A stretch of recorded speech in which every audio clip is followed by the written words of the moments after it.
In the summer of 1984, Keith Richards was living in Jamaica when he discovered a reggae song he just couldn't get out of his head. A few months later, when the Rolling Stones went back into the studio, Keith found that tape again. He put on the cassette and played it every single day on the 20-minute drive to the studio. Over and over again, for weeks, until eventually, according to Keith, nobody even wanted to drive in the car with him anymore.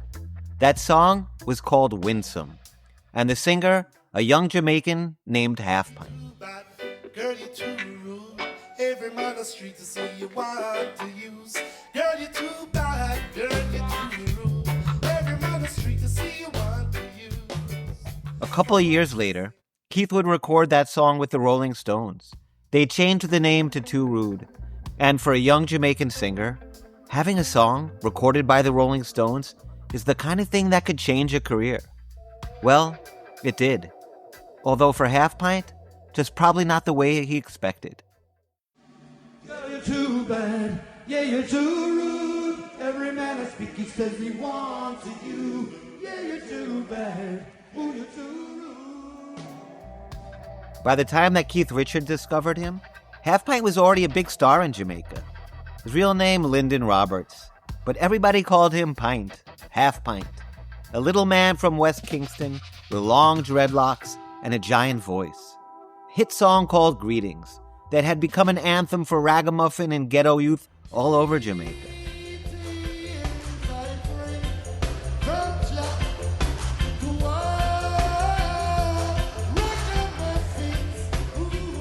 Keith Richards had been spending lots of time in Jamaica for years. Knew the music. He loved the music. And when he came across Winsome, something about the record just got inside his head. Keith wasn't really planning on recording it. He just loved the song. Apparently, he liked it a little bit too much.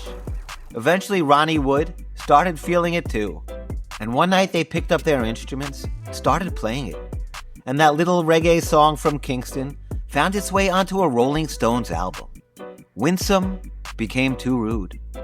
Keith Richards was on lead vocals. Ronnie Wood played drums, bass, and guitar. The Rolling Stones recorded a song written by Little Half Pint. For a young Jamaican artist in the 80s, that's about as big as it gets. But there is another side to the Jamaican music business back then, and even now. And that's the part of the story you really have to understand. When I moved to Kingston in 1991 full-time, I rented a house up in Armour Heights in the hills overlooking the city. The place eventually became a sort of reggae Airbnb, before Airbnbs even existed. Musicians, journalists, music fans. People passing through Kingston could rent one of our extra rooms at a fraction of the price that they'd pay in New Kingston for one of the big hotels. But the house became something else too.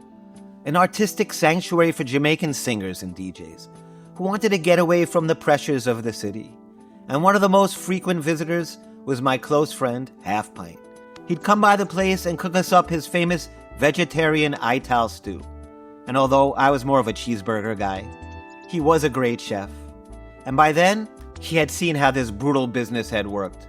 And although his career was far from over, Pint was starting to reflect on where he had been and what he wanted to do next. Then one afternoon, the phone rang, and it was Half Pint. He was under pressure. Some lawyers wanted him to sign a publishing deal for that same song, Winsome, the one that Keith Richards and the Rolling Stones had turned into Too Rude.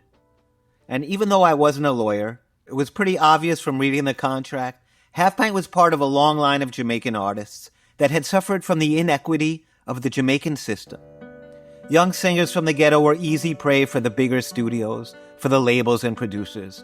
And in many ways, this was the foundation of how the Jamaican music business was built and still runs. The producers, they have the studios. They have the money. They press the records. They have the distribution.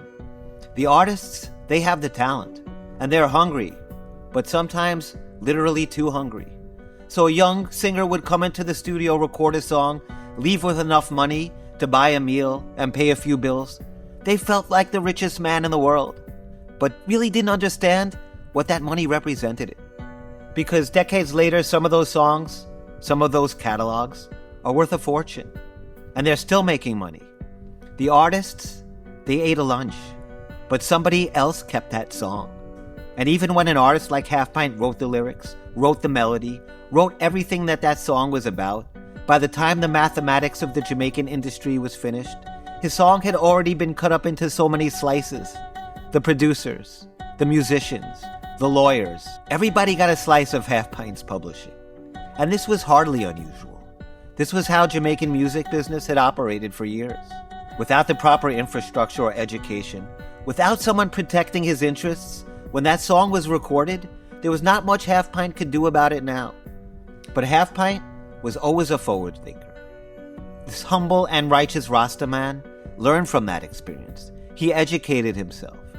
He started paying attention to the business behind the music. And if something like this would happen again, he'd be ready. As if another major international rock and roll band would ever cover one of his songs. They say that lightning never strikes the same place twice. But you see, Lyndon Roberts, better known as Half Pint, has always had this aura about him, an energy that transcends this world. And almost a decade after the Rolling Stones discovered Winsome, lightning struck again. This time it came from Long Beach, California. An underground band called Sublime took a hook from another Half Pint song called Loving and used it for the chorus of their breakthrough hit, What I've Got. The record went platinum. And when the record first came out, Half Pint wasn't properly credited. But this time, Pint knew the business. He had people around him who understood publishing, and they made sure that Half Pint got his proper credits. Eventually, his name was added to the songwriting, and Pint went on to have a great relationship with the group Sublime and their surviving members, after their lead singer Bradley Noel died of an overdose before the song even became a hit. So for Half Pint, there was a happy ending. His opportunity met his preparation. Unfortunately for so many of reggae's pioneers, reggae can't get no satisfaction. Countless songs written and performed by people who built the music have been sampled, have been copied, sometimes just outright stolen, without the original artist receiving proper credit. And it gets even more complicated, because when the original artist wasn't properly credited by the producer in the first place, so 50 years later we're left trying to figure out who writes the song, who owns the publishing, who owns the masters, and who's been collecting all that money. Half Pint's story should stand as an example, how educating yourself is elevating yourself. There's a line in Winsome that Keith Richards loves so much that he eventually put right in the title of that Rolling Stones song. Half Pint sings, "Girl, you're too bad. Girl, you're too rude." Well, as bad and as rude as Winsome has been, she's got nothing on this bitch of a music business, the baddest and the rudest of them all.